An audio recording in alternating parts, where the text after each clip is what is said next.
Everyone very very good morning to all of you ji. नमस्कार, आप सभी लोगों को स्वागत है आप लोगों का आज के सेशन में। स्वागत है जी आप सभी लोगों का बीएसपी फार्मेसी में और स्वागत है जी आप सभी लोगों का आज की इस लाइव क्लास में।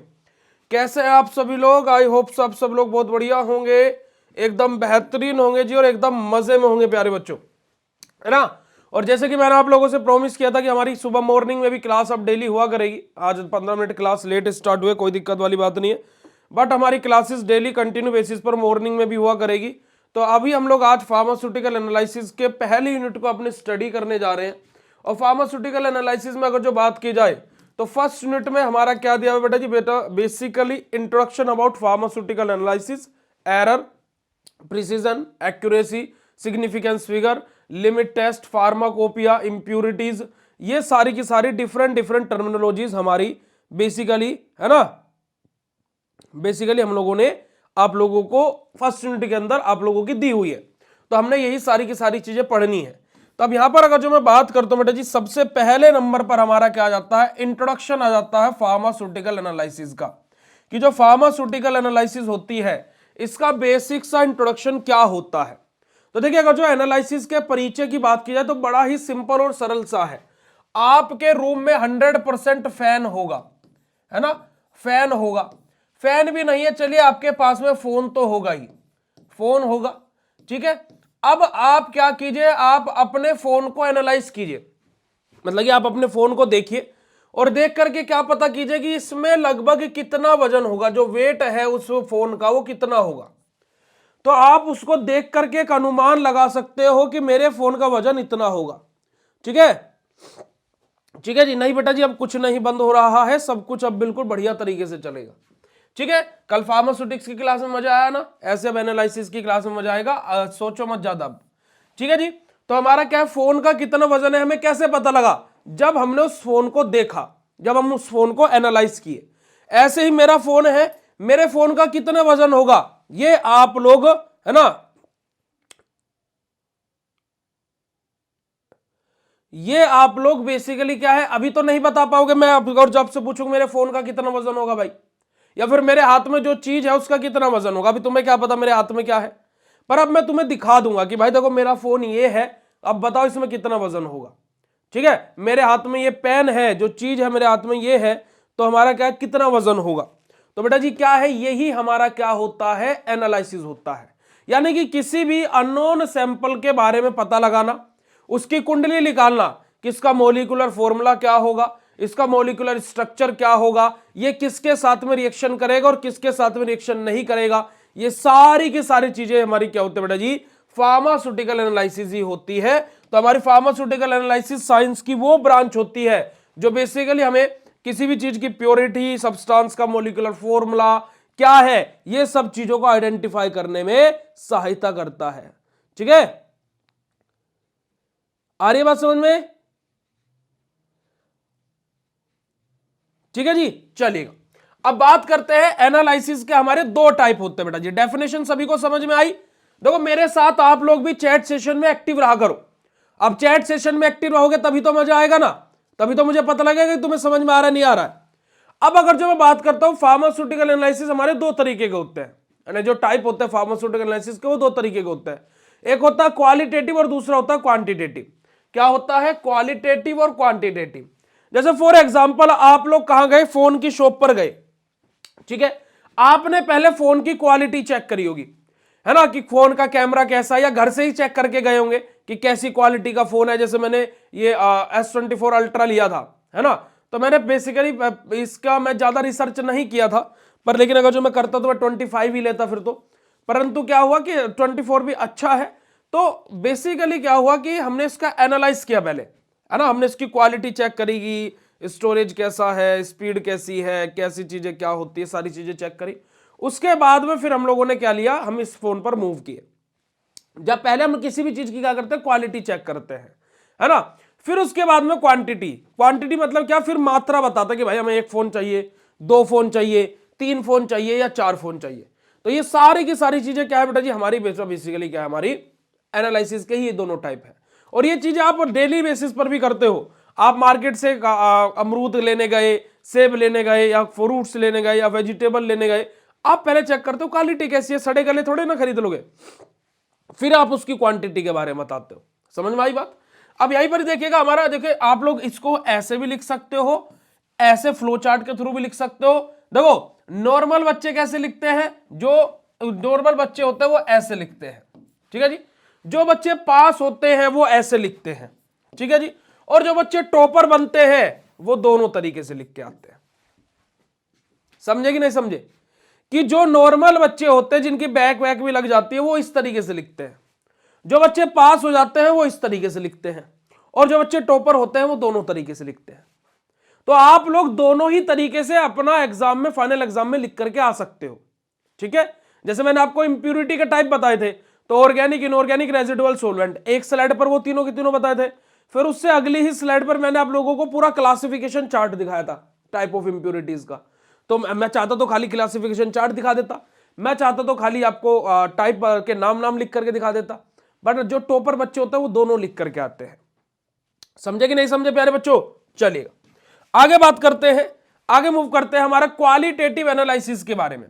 क्वालिटेटिव एनालिसिस जो कि मैंने जस्ट अभी आप लोगों को बताया कि हम लोग किसी भी प्रोडक्ट की हमारी क्वालिटी चेक कर रहे हैं कि कैसी क्वालिटी का है ना, हमारा क्या है, कैसी क्वालिटी का प्रोडक्ट है, ठीक है जी। तो देखिए हमारा क्या है, is performed to establish composition of the natural synthetic substances, कि हमारा बेसिकली यहां पर हमारा क्वालिटेटिव एनालिसिस में मेनली चेक क्या करते हो कि भैया हम चेक क्या करते, चलो हमने क्वालिटी चेक कर ली तो हमारी समझ में आ गया कि हाँ ठीक है, पर हम देख क्या रहे हैं। देखिएगा हमारा कोई भी सब्सटेंस है वो नेचुरल है या फिर सिंथेटिक है, इसके ऊपर हमारा कोई दिक्कत नहीं है, चाहे वो नेचुरल हो यानी कि हमें प्रकृति के थ्रू मिला हो, चाहे वो सिंथेटिक हो यानी कि जिसको हमने लैब में बनाया हो, doesn't matter about that. Main मुद्दा क्या है कि जो हम चीज खोज रहे थे वो उसके अंदर है या नहीं है। जैसे फॉर एग्जाम्पल आप किसी से प्यार करने वाले हो, ठीक है, और क्या होता है कि हर किसी के मन में चाहत होती है कि मेरा पार्टनर ऐसा रहे, है ना, मेरा पार्टनर ऐसा रहे, हर किसी के मन में चाहत होती है ना। बहुत सारे लोग बोलते हैं कि प्यार त्याग का एक प्रतीक होता है, त्याग करना पड़ता है प्यार में, वो बिल्कुल सही बात है, पर लेकिन हमारी भी कहीं ना कहीं एक एक्सेप्टेशन रहती है, फिर हमारी एक चाहत रहती है कि मेरे सामने जो जिससे मैं प्यार करूं वो मुझे ऐसे ट्रीट करे, ये करे, वो करे। समझ रहे कि नहीं समझ रहे, है ना। तो आप जिससे प्यार कर रहे हो, आप उसके अंदर क्या ढूंढ रहे हो, आप उसके अंदर ढूंढ रहे हो कि वो मेरी कितनी केयर कर रहा है, मुझे कितना मान रहा है ना, ये क्वालिटीज आप देख रहे हो ना उसके अंदर। अब ऐसे ही आप कोई प्रोडक्ट लेने के लिए गए, कोई प्रोडक्ट लेने के लिए गए, तो वो प्रोडक्ट की क्वालिटी आप कैसे चेक कर रहे हो। जैसे कोई टमाटर लेने गए तो, या फिर धनिया लेने गए, उसको आपने सूंघ करके देख लिया, फ्रेश लग रहा है, ताजी ताजी पत्तियां हैं। पालक लेने के लिए गए, ताजे ताजे बिल्कुल पत्ते हैं जिनमें पत्तों में छेद भी नहीं है। आप गोभी लेने के गए, बिल्कुल सफेद गोभी का फूल है ना जी, और क्या बोलते हैं उसमें कोई भी ब्लैक कलर का कहीं पर भी नहीं लगा है ना कुछ भी, बिल्कुल साफ सुथरा आपका। आप मशरूम लेने के लिए गए, बिल्कुल सफेद सफेद मशरूम है, तो आप ये यही तो चेक करो कि मशरूम अच्छी क्वालिटी का है नहीं है। बुरी क्वालिटी का होगा तो ब्लैक ब्लैक हुआ हुआ होगा, तो वो चीज हमारी, वही चीज हम यहाँ पर चेक करते हैं हमारा बेसिकली कि जो मेन इंग्रेडिएंट है ना, जो हम लोगों को चाहिए, जो इंडिकेट कर रहा है वो हमारे कंपाउंड में या सैंपल में प्रेजेंट है भी या नहीं भी है, यही हम लोग क्या करते हैं बेटे, हमारे क्वालिटेटिव एनालिसिस से चेक करते हैं। अब क्वालिटेटिव एनालिसिस के अलग अलग मेथड्स होते हैं, ठीक है, ठीक है जी। बट बेटा जी यहां पर क्या है कि क्वालिटेटिव एनालिसिस का चेक करने के, क्वालिटी चेक करने का अलग अलग मेथड्स होते हैं। जैसे कि हमारा आ जाएगा यहां पर हमारा बेटा जी, हमारा precipitation, formulation of precipitation, limit test, colour change reaction, melting point test, boiling point test, these all are different test for measuring the quality of any product. तो यही हमारा क्या होता है बेटा जी, क्वालिटेटिव एनालिसिस होता है। बात क्लियर हो तो फटाक से चैट सेशन में हट वाले मुझे भेज देंगे। बट मेरे मानना यह है कि जो आपको चाहेगा वो आपसे कुछ नहीं चाहेगा। अरे देखो बेटा, किताबी ज्ञान में और रियल लाइफ में बहुत अंतर है ना। किताबी ज्ञान पहनने को तो हम भी इधर खड़े हो जाए, पर ऐसा नहीं है। ये जो आप, और ये लाइन जो आपने बोली है ना, ये द्वापर युग, त्रेता युग या कलयुग में नहीं होगा ऐसा कुछ भी, है ना। सतयुग, द्वापर, त्रेता, उन युग में ये लाइन बहुत अच्छे से सेट होती है, पर लेकिन कलयुग में ये लाइन सेट नहीं होती है, क्योंकि जो तुम्हें चाहेगा वो तुमसे कुछ नहीं चाहेगा, ऐसा नहीं है, ठीक है। अब अगर जो आप किसी से प्यार कर रहे हो, क्या आपकी ये चाहत नहीं होगी कि वो भी तुमसे प्यार करे? या फिर ये कोई अगर ना करे कोई दिक्कत वाली बात नहीं, पर हम तो कर रहे हैं भाई, इतना बड़ा दिल किसी का नहीं है। ठीक है, और ये बात समझ में? तो ये किताबी बातें हैं, बस इंस्टाग्राम से बाहर निकलिए, रियल लाइफ में आइए थोड़ा सा। तभी तो मैं बोलता हूँ रील्स कम स्क्रॉल किया करो। ठीक है, अब तो मैं फोन भी चलाना बंद कर दिया अपना, मैं अपना फोन भी चलाना बंद कर दिया। आप लोग लिटरली देखोगे मेरा फोन ज्यादातर टीम मेंबर्स उठा रहे होंगे, क्योंकि भाई बहुत मतलब कि सोशल मीडिया पर हम भी काम कर रहे हैं, सोशल मीडिया के थ्रू ही हमारी सारी चीजें चल रही हैं। But the thing was that कि social media is a biggest friend of any human being, कि इससे बड़ा कोई दोस्त हो ही नहीं सकता किसी भी इंसान का। पर social media is the biggest enemy of human being also, कि किसी का भी क्या है सबसे बड़ा दुश्मन भी आज के टाइम पर सोशल मीडिया है। ये भी बात ध्यान रखिएगा बेटा जी। ठीक है जी, बात करते हैं क्वालिटेटिव के बाद में क्वांटिटेटिव एनालिसिस के बारे में। अब हम यहां पर क्या करेंगे, क्वांटिटी कितनी मात्रा है ना, कि तुम मुझसे कितना प्यार करती हो, 100%, 100% से भी ज्यादा, 100% से थोड़ा सा कम, है ना, या फिर 20% तुम अपने बेस्ट फ्रेंड से प्यार करती हो, या फिर 20% से ज्यादा मुझसे करती हो, और 80% के लगभग उससे करती हो। तो क्या करती हो, कितनी क्वांटिटी में आप मुझसे प्यार करती हो? कभी ना कभी आपने पूछा होगा अपने पार्टनर से, है ना। बहुत ही अच्छी। अब देखिए, कभी भी देखो पार्टनरशिप की बात हो रही है तो मैं एक ही चीज आपसे बोलूंगा, है ना। देखिए, आप कभी भी रिलेशन में हो, है ना, अभी आप कॉलेज लाइफ में जैसे आप रिलेशन में हो, तो देखिए पॉकेट मनी आपको भी मिलती होगी। देखो बहुत ही बड़ा सीख दे रहा हूं बेटा जी, अभी उसके बाद में फिर लेक्चर को स्टार्ट करेंगे, क्योंकि ज्यादा मैं ज्ञान की बात थोड़ी थोड़ी बोल दिया करूंगा।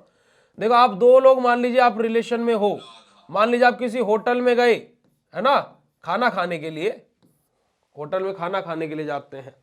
ठीक है, आप होटल में खाना खाने के लिए गए बेटा जी, तो मेरा मानना यह है कि बिल का पेमेंट दोनों 50-50% करें। जब आप कमाने लगोगे तो 100% आप ही कीजिएगा, या फिर वो कमाने लगेंगी तो वो भी 100% कर सकती है। But the thing was that if she loves you then वो 50% पेमेंट करने बिल्कुल भी हिचकिचाएगी नहीं। समझ रहे हो, वो बिल्कुल भी हिचकिचाएगी नहीं 50% पेमेंट करने में। ठीक है, और अगर जो तुम्हारे पैसे से ही प्यार है और होटल में तुम्हारे साथ खाना खाने के लिए प्यार है, तो क्या फायदा ऐसे प्यार का, बिल ही बढ़ रहा है तुम्हारा। बात करते बेटा जी क्वांटिटेटिव एनालिसिस के बारे में। तो हमारी क्वांटिटी कितनी, हम लोग मीजर करते हैं। आप लोगों ने प्रैक्टिकल्स किए होंगे लैब में, है ना, आप लोगों ने प्रैक्टिकल्स परफॉर्म किए होंगे लैब में। तो प्रैक्टिकल्स में हमारा क्या क्या होता है, प्रैक्टिकल्स में हमारे होते बेटा जी क्या, आप लोगों ने एक मीजरिंग सिलेंडर आपने देखा होगा, वो भी मीजर करने के लिए उपयोग हो रहा है। आपने वेट मशीन देखी होंगी, वेइंग मशीन जिसको हम बोलते हैं, है ना, छोटी छोटी वेइंग मशीन रखी रहती है। तो ये सब के सब कुछ हमारे क्या होते हैं बेटा जी, हमारे क्वांटिटेटिव एनालिसिस के अंतर्गत आते हैं। ठीक है जी, और हमारे यहाँ पर देखिए इलेक्ट्रिकल मेजरमेंट भी अब तो यूज होने लगा। ये तो अब आम किराने की दुकान पर भी इलेक्ट्रिकल मेजरमेंट यूज होता है, अब तराजू थोड़े ना यूज होते हैं। ठीक है जी, बात करते हैं हमारे जो फार्मास्यूटिकल एनालिसिस है बेटा जी, उसके अलग अलग स्कोप क्या क्या होते हैं। पर लेकिन उससे पहले अगर जो आप लोगों को यहां तक की बात क्लियरली समझ में आई हो तो फटाफट चैट सेशन में कंफर्म कर दीजिएगा, फटाफट बेटा जी चैट सेशन में कंफर्म कर दीजिएगा। क्लियर है जी, चलेगा। अब आ जाइएगा फार्मास्यूटिकल एनालिसिस के स्कोप के बारे में बात करते हैं। तो देखिएगा प्यारे बच्चों को, जो फार्मास्यूटिकल एनालिसिस के स्कोप के बारे में बात की जाए तो सबसे पहला स्कोप हमारा आ जाता है कि देखिएगा कि हम लोग करियर, मतलब कि कैसे हमारा, जैसे मैं बोलता हूं फार्मेसी करके क्या स्कोप है, तो हम लोग क्या कर सकते हैं, मतलब कि किस किस फील्ड में जा सकते हैं। तो फार्मास्यूटिकल एनालिसिस करके हम लोग फार्मास्यूटिकल एनालिस्ट बन सकते हैं, और कुछ भी बनने के लिए भाई हमें एजुकेशन जरूरी है। तो देखिएगा कि अगर जो हम लोग करियर बात करें फार्मास्यूटिकल एनालिसिस में, तो उसके लिए हमें पास में क्या है, कुछ सर्टेन प्रकार की एजुकेशन होनी चाहिए।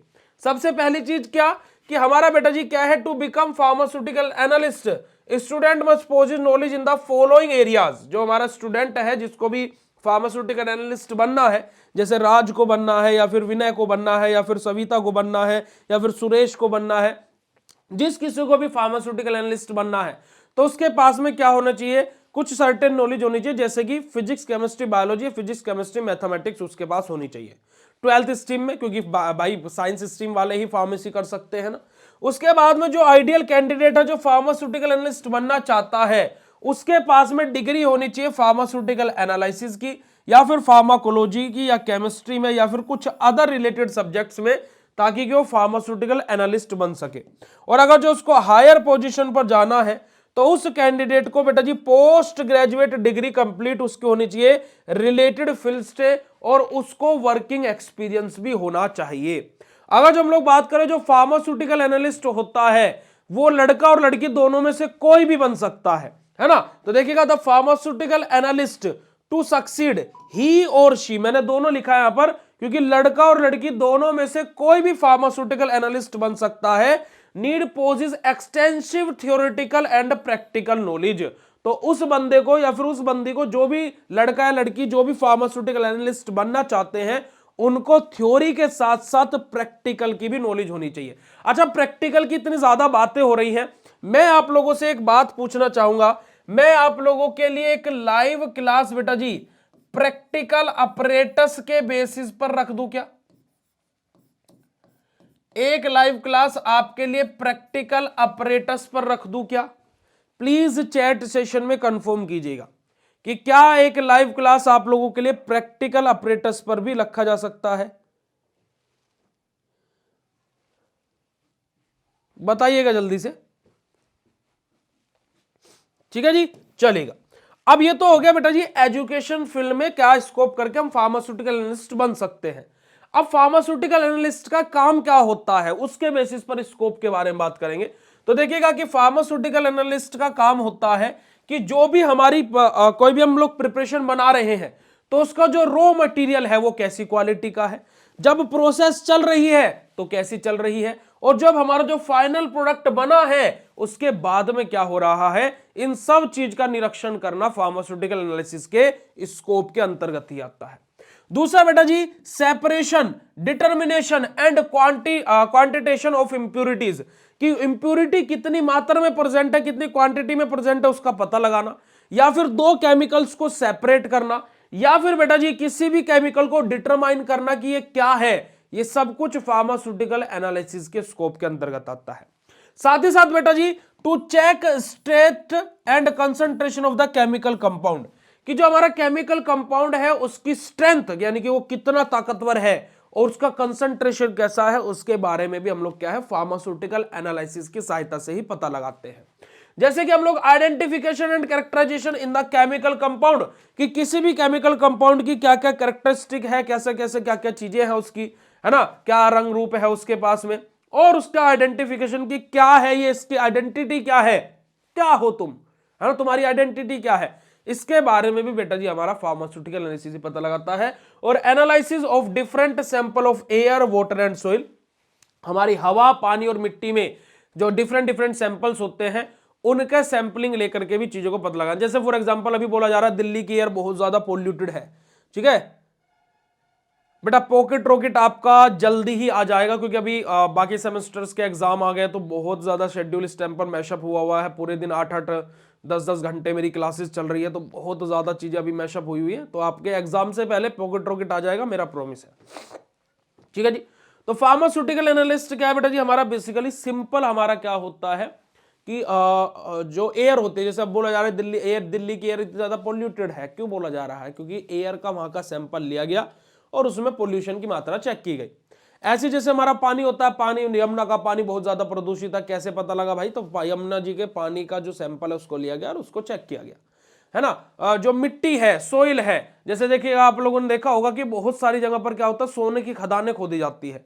अब उनको रात को सपना थोड़े ना आता कि जाओ 10 किलोमीटर दूर ईस्ट की तरफ जाना, तुम्हें एक जंगल दिखाई देगा, उस जंगल में 4 पेड़ होंगे, उन चारों पेड़ के बीच में खुदाई करना शुरू कर देना तो तुम्हें सोना मिल जाएगा। नहीं भाई, ऐसा नहीं होता है। होता क्या है, सिंपल सा हमारा क्या होता है बेटा जी कि हम लोग क्या करते हैं, हमें लगता है कि यहाँ पर सोना हो सकता है, तो हम लोग क्या करते हैं, यहाँ पर थोड़ा सा गड्ढा खोद करके वहां के मिट्टी का सैंपल उठाते हैं और उस मिट्टी के सैंपल में देखते हैं कि इसमें गोल्ड के यानी कि सोने के कण है या नहीं है, किस चीज के कण है, डायमंड के कण है या नहीं है, या फिर कोयले के कण है या नहीं है, तो फिर उसके अकॉर्डिंग फिर हमारा वो सब कार्य किया जाता है। तो ये सभी के सभी हमारे क्या होते हैं बेटा जी, फार्मास्यूटिकल एनालिसिस के स्कोप्स होते हैं। अब बात करते हैं डिफरेंट टेक्निक्स ऑफ एनालिसिस के बारे में। तो एनालिसिस की अलग अलग हमारी टेक्निक्स जो रहती है, जहां पर हमारी सबसे पहले नंबर पर टेक्निक आते हैं बेटा जी हमारे केमिकल मेथड। केमिकल मेथड में हमारा क्या जाएगा बेटा जी, वॉल्यूमेट्रिक और टाइट्रीमेट्रिक मेथड आ जाएगा, गैसोमेट्रिक मेथड आ जाएगा और ग्रेवोमेट्रिक मेथड आ जाएगा। वहीं पर हमारा इलेक्ट्रिकल मेथड के अंदर बेटा जी हमारा पोटेंशियोमेट्री, पोलैरोग्राफी और हमारा क्या बेटा जी कंडक्टोमेट्री आ जाएगा। हमारा इंस्ट्रूमेंटल मेथड आ जाएगा हमारा, जिसका इसके ऊपर तो एक हमारा पूरा सब्जेक्ट भी है बेटा जी 7th सेमेस्टर में, इंस्ट्रूमेंटल मेथड ऑफ एनालिसिस। फिर हमारा आ जाएगा बेटा जी क्रोमेटोग्राफिक और इलेक्ट्रोपोरेटिक मेथड हमारा आ जाएगा, और बायोलॉजिकल और माइक्रोबायोलॉजिकल मेथड अपना आ जाएगा। तो ये हमारे अलग अलग डिफरेंट हमारे मेथड्स आ जाएंगे। ठीक है, ठीक है जी। तो हमारा क्या होता है, ये डिफरेंट टेक्निक्स होती है बेटा जी हमारे किसकी, एनालिसिस की। ठीक है, किसकी बेटा जी, एनालिसिस की। अब फटाफट पहले चैट सेशन में कंफर्म करेंगे कि यहां तक की जितनी भी बातें मैंने आप लोगों को बताई है, क्या आप लोगों को सभी के सभी बात क्लियर है? Right down in chat session फटाक से। फिर उसके बाद में हम लोग डिफरेंट टेक्निक्स ऑफ एनालिसिस को स्टडी करना स्टार्ट करेंगे। जल्दी से चैट सेशन में कंफर्म कर दीजिएगा, क्या यहां तक की बात आप सभी लोगों को बिल्कुल क्लियर है बेटा जी? यस और no, write down in chat session फटाक से जी। जल्दी से प्यारे बच्चों चैट सेशन में कंफर्म कर देंगे अगर जो यहां तक की बात आप सभी लोगों को क्लियर हो गई तो। जल्दी से फटाफट, डिफरेंट टेक्निक्स ऑफ एनालिसिस सभी को क्लियर? ठीक है, बात करते हैं जी, अब आगे की तरफ मूव करते हैं। आगे बात करते हैं बेटा जी हमारा यहां पर सबसे पहले हमारा टाइट्रेमेट्रिक यानी कि केमिकल मेथड के बारे में, जहां पर टाइट्रेमेट्रिक और वॉल्यूमेट्रिक मेथड हमारा आ जाएगा। यहां पर देखिए हम लोग क्या करते हैं, हमारी तीन चीजें लेते हैं। एक होता है बेटा जी हमारा क्या, टाइट्रेट, एक होता है हमारा क्या बेटा जी, टाइट्रेंट, और एक हमारा क्या होता है बेटा जी, इंडिकेटर। इन तीन चीजों की सहायता से हम लोग बेसिकली हमारा क्या करते हैं, टाइट्रेशन को परफॉर्म करते हैं। क्या करते हैं बेटा जी, टाइट्रेशन को हमारा परफॉर्म करते हैं। ठीक है, क्या करते हैं, टाइट्रेशन को हमारा परफॉर्म करते हैं। तो देखिए यहां पर यही चीज बोली गई है कि involve reaction of the substance to be determined with the appropriate reagent as a standard solution and volume of the solution required to complete the reaction is determined. यानी कि क्या, अब यहां पर हमारा क्या होगा, जैसे हम लोगों ने एक एसिड लेंगे, एक बेस लेंगे बेटा जी, तो हमें अगर जो एसिड का कंसंट्रेशन पता होगा तो एसिड के कंसंट्रेशन की सहायता से बेस का कंसंट्रेशन पता करेंगे, जिसका कंसंट्रेशन हमें नहीं पता है। यदि हमें बेस का कंसंट्रेशन पता होगा तो बेस की सहायता से हम लोग एसिड का कंसंट्रेशन पता करेंगे। यानी कि एक का कंसंट्रेशन हमें पता होगा और दूसरे का कंसंट्रेशन हम पता कर रहे होंगे। ठीक है जी,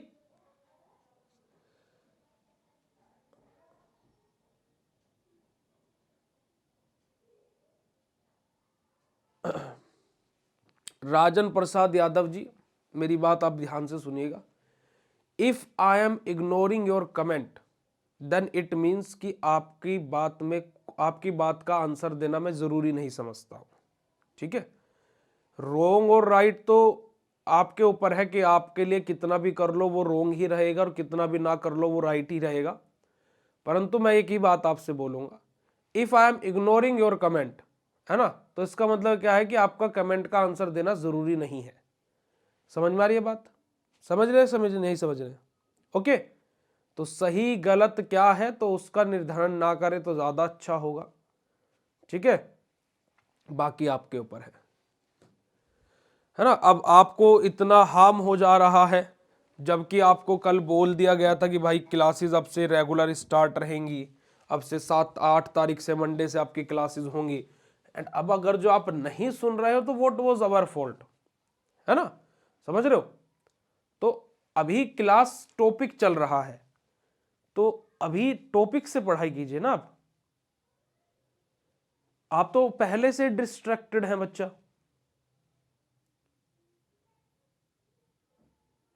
है ना, आप तो पहले से ही डिस्ट्रैक्टेड है। आप टॉपिक ना पढ़ करके टॉपिक से आउट ऑफ द सिलेबस चीज पूछ रहे हैं, जिसका जवाब देना मैं अभी सही नहीं समझता हूं। क्यों? क्योंकि कि इन सब पचड़ों के चक्कर में पहले भी चीजें हमारी डिले हो चुकी है। समझ रहे? तो अभी पढ़ाया जा रहा है तो पढ़िए यार अच्छे से, है ना। तो क्यों इंटरप्ट करना क्लास को? ओके, तो जो आप लोग, जो भी बच्चा, आप नहीं हो, यहाँ पर बहुत सारे बच्चे कमेंट किए हैं, तो मैं नहीं समझता जरूरी, बहुत सारे अलग अलग तरीके कमेंट करते हैं बच्चे। है ना। अभी जैसे मैं लव की बात बता रहा था, सर आपकी गर्लफ्रेंड कौन है, तो ये मैं इनका आंसर देना सही रहेगा, समझ रहे हैं। तो if I am ignoring your comment it means कि वो बात मैं जब बताना जरूरी नहीं समझता हूं, तो अब आप उसको बार बार भी कमेंट करेंगे तो भी मैं इग्नोर करूंगा, ठीक है, ओके। क्योंकि लाइव क्लास लेने से इतना बहुत कुछ हमने अचीव कर लिया है कि सामने भी कोई इंसान खड़ा हो हम उसको इग्नोर कर सकते हैं। ये तो आपका कमेंट है, आप पढ़ाई से टॉपिक से रिलेटेड पूछिए, वो हम ना जवाब दे तो फिर हमें बताइएगा, आपकी जूती और मेरा सर, ठीक है। मैं यही बोल रहा हूं, आप टॉपिक से रिलेटेड पूछिए ना, आप नहीं जवाब दूं मैं टॉपिक से जो लेक्चर चल रहा है ना, तो आउट ऑफ द सिलेबस जाकर के आप क्वेश्चन पूछो जो अभी जरूरी भी नहीं है हमारे लिए, जो अभी जरूरी भी नहीं है, क्योंकि कि कल हमने अनाउंस किया ना कि आपकी क्लासेस रेगुलर होंगी, तो इट मीन्स वो रेगुलर होंगी, उसके लिए अब आप परेशान मत होइए, वो हमें भी चीजें दिख रही है। But the thing was that कि एक बहुत बड़े एम्पायर को जब एक अकेला इंसान संभाल रहा हो, पहले हम लोग 3 लोग संभाल रहे थे, साक्षी मैम, बबीता मैम और मैं। साक्षी मैम और बबीता मैम अलग हो गए, है ना, दे लेफ्ट बीएसपी फार्मेसी ना, वो ओनर्स हैं अभी भी बट वो कंप्लीटली लेफ्ट हो गए हैं। तो पहले साक्षी मैम यूट्यूब संभाला करती थी, बबीता मैम जो आप लोगों की प्रॉब्लम्स है उनको संभाला करती थी, एंड मेरा काम रहता था खाली क्लासेस लेने का। But the thing was that इस सेशन में हुआ क्या कि अचानक से उन्होंने डिसीजन लिया कि we are not working properly on BSP pharmacy, क्योंकि उनको ट्रैवलिंग का उनका अकाउंट है, उनका साक्षी बॉबी ब्लॉग्स के नाम से, आप इंस्टा पर सर्च कर सकते हैं, आज बहुत बड़ा उनका नाम हो चुका है वहाँ पर भी। तो लगभग 4.5 लाख फॉलोवर्स उनके इंस्टा पर हैं, 2 लाख से भी ज़्यादा फॉलोवर्स उनके फेसबुक पर हैं, तो एक बहुत बड़ा साम्राज्य उन्होंने वहाँ पर भी क्रिएट कर लिया है। So they completely working on their vlogging channel, and उन्होंने सडनली मेरे को सारी की सारी रिस्पॉन्सिबिलिटीज दे दी, and I am not as such strong team at present time की मैं कॉलिंग्स भी देख सकूं, एंड मेरा फोन भी पूरे दिन बजता रहता है, एंड मैं क्लासेस लूँ, पीपीटीज प्रिपेयर करूं या कंटेंट प्रिपेयर करूं, जो अपडेट आ रहा है वो फटाफट आप लोगों को प्रोवाइड करूं, टीम को थंबनेल भेजूं, भाई ये मेरे को थंबनेल में चाहिए, कोई दिक्कत हो रही है थंबनेल में उसको चेंजेस कराऊं, बहुत सारी चीजें मैशअप हो गई। अब उसी चीज में क्या हो गया कि मेरी तबीयत खराब हो गई बहुत ज्यादा। अब मेरी तबीयत खराब होने के बाद में फिर मम्मी लोगों की तबीयत खराब हो गई, उसी बीच में एक स्टूडियो खराब हो गया पूरा का पूरा, है ना, 7-8 लाख का वहां नुकसान हो गया। फिर उसके बाद में नोट्स पर पानी मतलब कि लीकेज हो गया, जहाँ पर नोट्स रखे हुए थे तो वो नोट्स खराब हो गए, एंड मम्मी की फिर से तबीयत खराब हुई, उनका ऑपरेशन कराना पड़ा, बहुत सारी चीजें मैशअप हो गई। तो उस चक्कर में बहुत सारी चीजें हुई नहीं हुई, हुई नहीं हुई, ऐसा चलता रहा।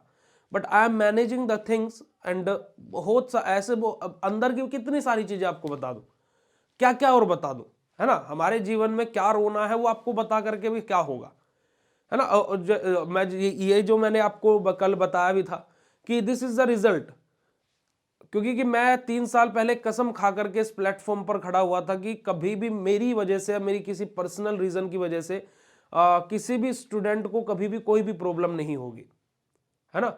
और मैंने तो उस टाइम पर भी प्रॉब्लम नहीं होने दी थी स्टूडेंट्स को जिस टाइम पर मेरा 5 साल का रिलेशन टूटा था, है ना, when my relation was completely going, कि मैं उनसे शादी करने वाला था और शादी के लिए बात हो रही थी, मैं अपने घर पर सबको मना लिया था, एंड सडनली उनका रात को कॉल बिजी गया, और मैं नेक्स्ट डे उनको कॉल करता हूँ कि आप कहाँ बात कर रही थी, and she was giving me the answer of that question, कि उन्होंने मुझे उस क्वेश्चन का आंसर पता क्या दिया था, कि मैं अपने होने वाले पति से बात कर रही थी। तो लिटरली आप फील कर सकते हो कि 5 साल का रिलेशन, जो एक बंदा इधर अपने घर पर लगा पड़ा है कि सबको मनाने में कि मेरे को उसी से शादी करनी है, पापा से लड़ाई हो रही है, मम्मी से लड़ाई हो रही है, बट मैंने सबको मना लिया, एंड वो अचानक से बिजी जाकर के कॉल पर बोल दे कि मैं अपने होने वाले पति से बात कर रही थी।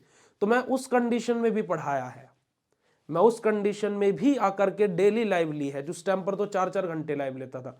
बट अभी थोड़ा सा चीजें बहुत ज्यादा मैशअप हो गई, हेल्थ ने साथ नहीं दिया, ऑफिस शिफ्टिंग हो गया, हमने नया ऑफिस खरीदा और नया ऑफिस में शिफ्ट हुआ, शिफ्टिंग का काम चल रहा है बहुत, उधर मम्मी बीमार है, गाँव इधर से गाँव जा रहा हूँ, डेली अप डाउन, हालत खराब थी।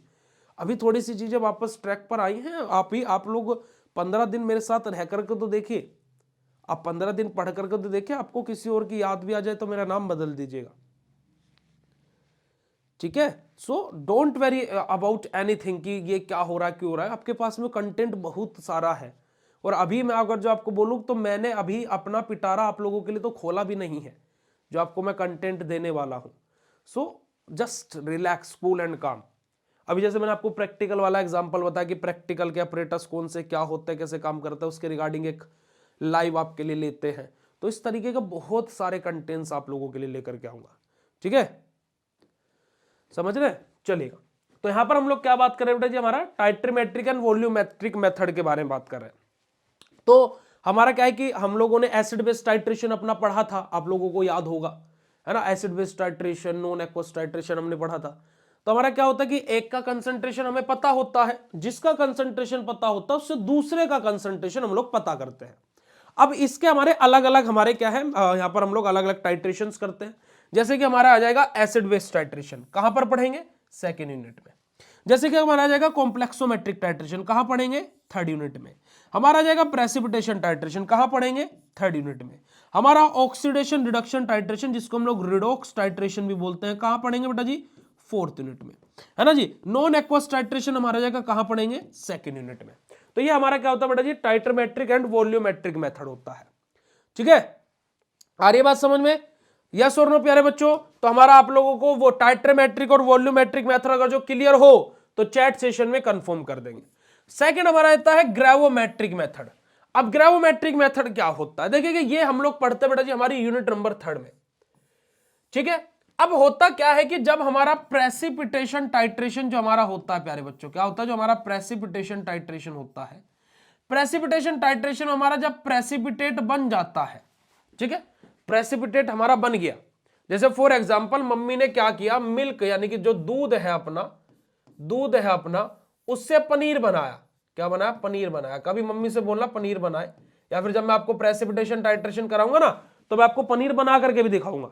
और अभी तो मैं जितने भी अभी आपको टाइट्रेशन कराऊंगा उनके प्रैक्टिकल्स भी करके दिखाऊंगा, कोई भी परेशान नहीं होगा, ठीक है, उनके प्रैक्टिकल भी करके दिखाऊंगा। कोई नहीं, अभी सब समझ में आ जाएगा, कोई दिक्कत वाली बात नहीं है। कल डोजिस फॉर्म समझ में आया ना फार्मास्यूटिक्स का, जो तुम बोल रहे थे भैया फार्मास्यूटिक्स समझ में नहीं आ रही है, फार्मास्यूटिक्स का डोजिस फॉर्म कल समझ में आया, जो तुम लोग बोल रहे थे भैया फार्मास्यूटिक्स हमारे समझ में नहीं आ रही है। आज प्रिस्क्रिप्शन पढ़ेंगे शाम को, बताना प्रिस्क्रिप्शन में कोई दिक्कत है क्या, है ना। तो हमारा क्या होता है, बहुत ही सिंपल होता है। देखो अब देखो टाइट्रेशन में होता क्या है, देखो कुछ नहीं होता बेटा जी, एक हमारा रहता है एसिड, एक हमारा होता है बेस, ठीक है। मान लीजिए मुझे एसिड के बारे में पता है कि ये कितना कंसंट्रेशन का है, जैसे ये 0.1 नॉर्मल का है, ठीक है। अब बेस के बारे में नहीं पता है, तो इस एसिड की सहायता से हम इस बेस का कंसंट्रेशन पता करेंगे, यही हमारा टाइट्रेशन है। आप समझ में आया बेटा जी? विनय प्रजापति जी बताओ कि जिसका कंसंट्रेशन हमें पता हो उसकी सहायता से जिसका कंसंट्रेशन नहीं पता है उसका कंसंट्रेशन पता करते हैं। जैसे आप मैं एक और एग्जांपल देता हूं, जैसे आप क्या है विनय जी, आप हो, ये मैं हूं, आपका वजन पता है, आपका वजन पता है, यानी कि आपका कंसंट्रेशन मालूम है। अब आपकी सहायता से मेरा वजन पता कर रहे हैं, यानी कि मेरा कंसंट्रेशन पता कर रहे हैं, यही टाइट्रेशन है, बस, ठीक है। कि जिसका कंसंट्रेशन पता हो उसकी सहायता से जिसका कंसंट्रेशन नहीं पता हो उसका कंसंट्रेशन पता करना, यही टाइट्रेशन है, ठीक है जी। ग्रेवोमेट्रिक मेथड के बारे में बात करते हैं। ग्रेवोमेट्रिक मेथड में क्या होता है कि जब मम्मी क्या है, देखो जैसे मम्मी ने दूध विलोती है ना, दूध विलोते तो छाछ होता है, छाछ के ऊपर मक्खन आ जाता है, ठीक है। तो दूध विलो करके मम्मी ने छाछ और मक्खन ऐसे छोड़ दिया, मक्खन ऊपर तैर रहा है, छाछ नीचे है, तो ये हमारा होता है बेटा जी प्रेसिपिटेशन। और फिर उस मक्खन को छाछ से अलग करना, उस मक्खन का वजन करना, उस छाछ का वजन करना, ये हमारा होता है ग्रेवोमेट्री। यानी कि प्रेसिपिटेट बनने तक का सफर होता है हमारा प्रेसिपिटेशन, और प्रेसिपिटेट जो बना है उसको अलग करके, सेपरेट करके, धुल करके, उसको अच्छे से नीचे उसका पानी निकाल करके, उसको अच्छे से स्टोर करके, उसका वजन करके, ये जो पूरी प्रक्रिया होती है ये हमारा क्या होता है बेटा जी, हमारा ग्रेवोमेट्री होता है, ठीक है। ग्रेवोमेट्री में हमारे 7 से 8 स्टेप आते हैं, और अभी आज ही इस क्वेश्चन को याद रखिएगा कि write a short note on steps involve in gravimetry analysis. ये क्वेश्चन आपका 7 या 10 नंबर में फाइनल एग्जाम में आएगा, आज बोल रहा हूं लिख लीजिएगा अपनी कॉपी में। ठीक है जी, तो ग्रेविमेट्री मेथड समझ में आया बेटा जी क्या होता है, यस और no, write down in chats in फटाक से। उसके बाद में आ जाता है हमारा गैसोमेट्रिक एनालिसिस। गैसोमेट्रिक एनालिसिस हमारा क्या होता है बेटा जी, हमारा यहां पर हमारा क्या रहेगा बेटा जी, हमारा अलग अलग गैसेस के वॉल्यूम का हम लोग क्या करेंगे बेटा जी, हमारा बेसिकली डिटर्मिनेशन करेंगे। ठीक है, कि gasometric involve measurement of volume of gas involve और absorb in the chemical reaction, कि कितने वॉल्यूम गैस हमारी, कितने वॉल्यूम ऑफ गैस जो हमारी है वो हमारी रिएक्शन में इन्वॉल्व हुई है, साथ ही साथ बेटा जी कितने वॉल्यूम ऑफ गैस हमारी जो है वो हमारी रिएक्शन में एब्जॉर्ब हुई है। यानी कि मतलब क्या, कि हमारी जैसे कोई रिएक्शन चल रही है तो रिएक्शन चलते चलते कितनी गैस बाहर निकली और कितनी गैस को एब्जॉर्ब किया गया, इसी का पता लगाने के लिए हमारा क्या बेटा जी, हमारा गैसोमेट्रिक एनालिसिस का उपयोग किया जाता है। ठीक है, हाँ, मतलब कि बनने, प्रेसिपिटेट बनने के बाद की जो, प्रेसिपिटेट बनने तक की प्रक्रिया प्रेसिपिटेशन, और प्रेसिपिटेट बनने के बाद की जो प्रक्रिया वो ग्रेविमेट्री। बिल्कुल, बहुत बढ़िया बेटा जी। अब देखो तुम लोग ये कमेंट करते हो ना, तो इससे क्या पता लगता है कि तुम क्लास में एक्टिव हो।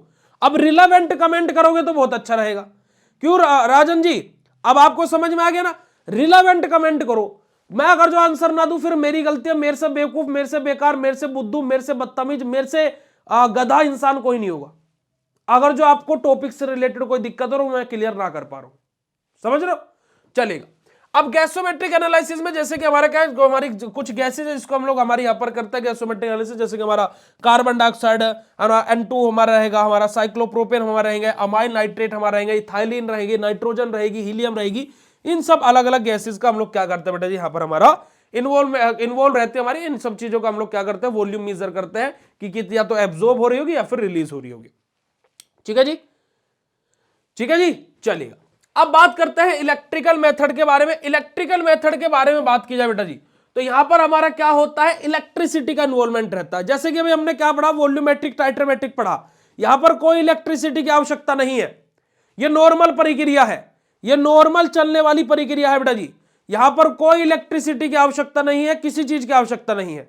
ठीक है, बट इलेक्ट्रिकल मेथड के अंदर हमारा क्या जाएगा, यहां पर हमें रेजिस्टेंस हमारा जाएगा, वोल्टेज हमारा आ जाएगा, यहां पर हमें इलेक्ट्रिसिटी की आवश्यकता पड़ेगी। अब ये भैया हम कहां पढ़ेंगे, आपकी जो 5th यूनिट है कंडक्टोमेट्री, पोटेंशियोमेट्री और पोलैरोग्राफी, वहां पर 5 यूनिट जो आपके एनालिसिस के, वहां पर आप इनको पढ़ते हो। और यहां से 2 क्वेश्चन फाइनल एग्जाम में 10 नंबर या 7 नंबर में आने निश्चिंत है इस यूनिट से। ठीक है, ठीक है जी, तो ये हमारा होता है। तो यहां पर अगर जो आप लोग देखोगे बेटा जी, तो हमारा कौन कौन सा आ जाएगा, यहां पर हमारा पोटेंशियोमेट्री आ जाएगा, कंडक्टोमेट्री आ जाएगा, पोलैरोग्राफी आ जाएगा, वो वोल्टामेट्री हमारे आ जाएगा, और हमारा क्या है, एम्फियोमेट्री हमारा यहां पर आ जाएगा। ठीक है जी, अब आगे की तरफ मूव करते और आगे बात करते हैं इंस्ट्रूमेंटल मेथड ऑफ एनालिसिस। अब इंस्ट्रूमेंटल मेथड ऑफ एनालिसिस में हमारा क्या होगा बेटा जी, हमारा क्रोमेटोग्राफी और स्पेक्ट्रोस्कोपी के बारे में बात होगी। क्रोमेटो, हाँ बिल्कुल बेटा जी, यादव जी बहुत बढ़िया, 5th यूनिट के अंदर हम लोग इसको पढ़ते हैं। इंस्ट्रूमेंटल मेथड ऑफ एनालिसिस पर बेटा जी हमारी यूनिट, माफ कीजिएगा, 7th सेमेस्टर में सेम इसी नेम से एक सब्जेक्ट पूरा दिया हुआ है, जहां पर हम लोग क्रोमेटोग्राफी और स्पेक्ट्रोस्कोपी के बारे में अपना स्टडी करते हैं। ठीक है जी, बायोलॉजिकल और माइक्रोबायोलॉजिकल मेथड, यहां पर हमारा क्या होगा बेटा जी, हमारे बायोलॉजिकल कुछ सब्सटेंसेस या फिर micro organism like bacteria, virus, fungi, ये हमारे यहां पर इन्वॉल्व रहेंगे। और माइक्रोबायोलॉजी हमारी 3rd सेमेस्टर के अंदर पूरा का पूरा एक सब्जेक्ट दिया हुआ है। नहीं, ये नहीं पढ़ते बेटा जी, एम्फिटोमेट्री हमारा नहीं पढ़ता है, बस सॉरी माफ कीजिएगा, पोटेंशियोमेट्री, पोलैरोग्राफी और कंडक्टोमेट्री हम लोग स्टडी करते हैं। बस वो होता क्या क्या है उस वजह से मैंने आपको बताया, वरना 3 ही नाम याद रखोगे, कोई दिक्कत वाली बात नहीं है। और लास्ट अगर जो हम लोग यहां पर बात करते हैं तो हमारा माइक्रोबायोलॉजिकल हमारा मेथड जो है, जहां पर हम लोग बैक्टीरिया, वायरस, फंगई और हमारा माइक्रो ऑर्गेनिज्म के बारे में बात करेंगे, है ना, माइक्रोबियल, एंटी माइक्रोबियल एजेंट्स के बारे में बात करेंगे। एंटी माइक्रोबियल एजेंट आप कहां पढ़ते हो बेटा जी, आपका अगर जो आपको याद होगा, अगर जो आपने सिलेबस पढ़ा होगा, तो इनऑर्गेनिक केमिस्ट्री की यूनिट नंबर 3rd में आप पढ़ते हो, यूनिट नंबर 3rd में, है ना, एंटी माइक्रोबियल, है ना, आपका एसिडिफायर, एंटासिड, एंटी माइक्रोबियल और हमारा कैथार्टिक्स, ये 4 टॉपिक हमारे हैं ना 3rd यूनिट के अंदर। तो यही हमारे क्या होता है बेटा जी, डिफरेंट टेक्निक्स होती हैं फार्मास्यूटिकल एनालिसिस की। मेथड ऑफ एक्सप्रेसिंग कंसंट्रेशन, यहां से हम लोग नेक्स्ट लेक्चर में यानी कि कल के लेक्चर में स्टार्ट करेंगे। तो आज की ये कक्षा कैसी लगी फटाफट सभी बच्चे चैट सेशन में कंफर्म कर देंगे, फिर उसके बाद में आज के सेशन को हम लोग यहीं पर ही एंड करेंगे। और इस सेशन को एंड करते करते एक ही मैं बात आप लोगों से बोलूंगा कि थोड़ा सा आप लोगों को अब हल्का सा अपनी कमर कस लेनी है, क्योंकि हर संडे को टेस्ट देना है। अब सारी चीजें बिल्कुल प्रॉपर सिस्टमैटिक और बढ़िया तरीके से होंगी, ठीक है। जीआईटी एजेंट में बिल्कुल बेटा जी, वेरी गुड, बहुत बढ़िया, है ना। तो और टाइम की रेस्पेक्ट अभी करनी पड़ेगी, क्योंकि अभी आपके फरवरी मार्च में पेपर भी हैं। तो इसी वजह से मैं कुछ लाइनें हमेशा बोलता हूं कि परों को खोल जमाना उड़ान देखता है, जमीन पे बैठ के क्या आसमान देखता है, मिला है वक्त तो इस वक्त की कदर कर। क्योंकि हमेशा बच्चे बोलते हैं ना कि रिजल्ट से किसी को क्या फर्क पड़ता है ना, मेरा रिजल्ट को नहीं देखता। बेटा आपका रिजल्ट आपसे पहले आपके जो दोस्त है ना वो देख चुके होंगे जिस दिन रिजल्ट आएगा, समझ रहे हो। आपसे पहले आपके दोस्त आपका रिजल्ट देख चुके होंगे। तो क्या बोला गया है कि परों को खोल जमाना उड़ान देखता है, जमीन पे बैठ के क्या आसमान देखता है, मिला है वक्त तो इस वक्त की कदर कर। कि मिला है वक्त तो इस वक्त की कदर कर, अच्छे से पढ़, तेरा रिजल्ट सारा जहान देखता है। तो बेटा जी आप अपनी पढ़ाई पर फोकस्ड रहिए, अपनी पढ़ाई कंटिन्यू करते रहिए। बाकी आपके पुनीत भैया वापस बैक इन द फॉर्म है और आप लोगों को बिल्कुल बढ़िया तरीके से सारी तैयारी कराएंगे। ये वीडियो आप लोग कैसा लगा कमेंट सेक्शन में कमेंट करके जरूर बताइएगा अपनी, है ना, फीडबैक जरूर दीजिएगा। मेरे को व्हाट्सएप पर दे सकते हो, ऐप पर दे सकते हो, चैट सेशन में जाकर के, तो फीडबैक जरूर दीजिएगा। मिलते हैं ऐसे नेक्स्ट लेक्चर में शाम को 7:15 पर आपसे। तब तक के लिए बाय, शुक्रिया, नमस्कार, जय हिंद।